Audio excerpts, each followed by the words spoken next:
Hello guys, তো আমি আজকে যাচ্ছি আমার দাদার সঙ্গে, দাদার দিদির বাড়ি। তো চলো যাওয়া যাক। কই দা? হ্যাঁ, কি বুঝতে? হ্যালো গাইস, আমরা এখন কালীগঞ্জ যাচ্ছি। কালীগঞ্জ পার করে আরো দিদির বাড়ি। চলো। তো গাইস, আমাদের গাড়িতে তেল শেষ, এই তো তেল ভরতে চলে আসলাম।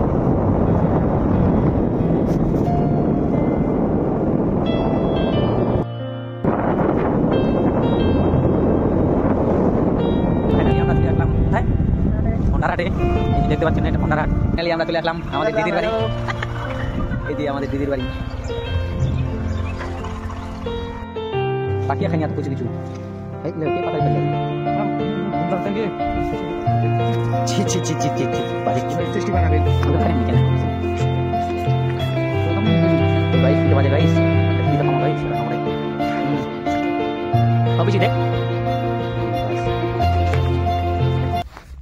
তো বন্ধুরা চলে আসলাম বাড়িতে, রাত হয়ে গেল আসতে একটু।